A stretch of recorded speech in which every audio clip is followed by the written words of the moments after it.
আসসালামু আলাইকুম সকলকে দৈনিক স্বাস্থ্যসেবা চ্যানেল থেকে স্বাগতম। আমি ফার্মাসিস্ট মাসুদুর রানা বলছি। আশা করি আলহামদুলিল্লাহ সকলেই ভালো আছেন, সুস্থ আছেন। আমিও আলহামদুলিল্লাহ ভালো আছি। আমি আজকে আপনাদের মাঝে নিয়ে আসলাম খুবই উপকারী নতুন আরেকটি ভিডিও। ট্যাবলেট ডক্সিবা 200 মিলিগ্রাম, এর জেনেরিক নেম হলো ডক্সিফাইলিন 200 মিলিগ্রাম। ট্যাবলেট ডক্সিবা 200 মিলিগ্রাম, এটা নিপ্রো জেএমআই ফার্মাসিউটিক্যালস লিমিটেডের তৈরি। ট্যাবলেট ডক্সিবা 200 মিলিগ্রামের আরও অন্যান্য উপাদান আছে, তবে আমি আজকে অন্যান্য উপাদান নিয়ে আলোচনা করব না। আমি আজকে আলোচনা করব ট্যাবলেট ডক্সিবা 200 মিলিগ্রাম কী কাজ করে, কেন খাওয়া হয়, দিনে কতবার খাবেন, এর পার্শ্ব প্রতিক্রিয়া কী কী। তবে আমার চ্যানেলে যদি আপনি নতুন হয়ে থাকেন অবশ্যই আমার চ্যানেলটাকে সাবস্ক্রাইব করে দিবেন, বেল আইকন বাটনটা অন করে দিবেন, লাইক দিয়ে পুরো ভিডিওটা দেখবেন। যেহেতু এটা মেডিসিন, স্কিপ করে করে দেখবেন না, তাহলে অনেক কিছুই মিস করবেন, বুঝতে পারবেন না। তো আমি আজকে আলোচনা করতেছি ট্যাবলেট ডক্সিবা কী কাজ করে। ট্যাবলেট ডক্সিবা 200 মিলিগ্রাম হলো একটি ব্রঙ্কোডাইলেটর। এটি শ্বাসনালীকে প্রসারিত করে, শ্বাসকষ্ট কমাতে সাহায্য করে। এটি সাধারণত হাঁপানি এবং chronic obstructive pulmonary disease COPD এর চিকিৎসায় ব্যবহৃত হয়। এই ট্যাবলেটটি ফসফোডিএস্টারেজ নামক একটি এনজাইমের কার্যকলাপকে বাধা দেয়, যা শ্বাসনালীকে সংকুচিত করতে পারে। এর ফলে শ্বাসনালী প্রসারিত হয় এবং শ্বাস নেওয়া সহজ হয়। ডক্সিবা 200 মিলিগ্রাম ট্যাবলেট যে সমস্যাগুলির চিকিৎসায় ব্যবহৃত হয়: হাঁপানি, bronchospasm, chronic obstructive pulmonary disease COPD, spastic bronchial component সহ পালমোনারি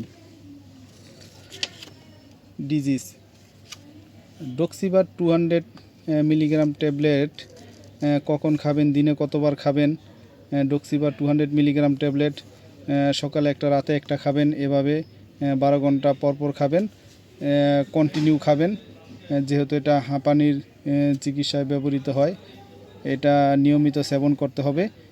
তবে অবশ্যই ডাক্তারের পরামর্শ অনুযায়ী সেবন করবেন। কতদিন খাবেন, ডাক্তারের পরামর্শ ছাড়া খাবেন না, এবং বন্ধ করার আগে অবশ্যই ডাক্তারের পরামর্শ নিয়ে সেবন করা বন্ধ করবেন। আর যেই সব ক্ষেত্রে ব্যবহার করা যাবে না, গর্ভাবস্থায় বা স্তন্যদানকালে এই ট্যাবলেট ব্যবহার করার আগে অবশ্যই ডাক্তারের সাথে পরামর্শ করে নেবেন। আর ডক্সিবা 200 মিলিগ্রামের কিছু পার্শ্ব প্রতিক্রিয়াও দেখা যেতে পারে অন্যান্য ওষুধের মতন, যেমন বমি বমি ভাব, বমি, ডায়রিয়া, পেটে ব্যথা, মাথা ঘোরা, অনিদ্রা, বুক ধড়ফড়, এ ধরনের সমস্যা হতে পারে, নাও হতে পারে।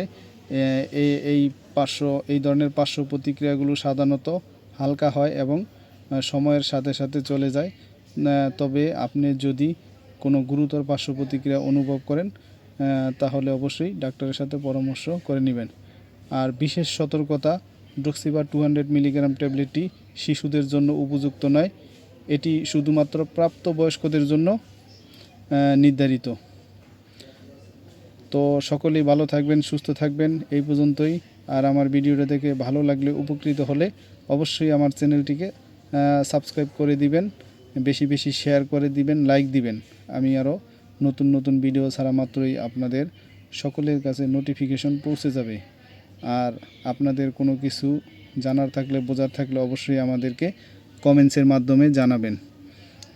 তো আপনারা সকলেই আরও নতুন নতুন ভিডিও পেতে আমার চ্যানেলটিকে সাবস্ক্রাইব করে রাখুন। তো সকলেই ভালো থাকুন, সুস্থ থাকুন। আসসালামু আলাইকুম।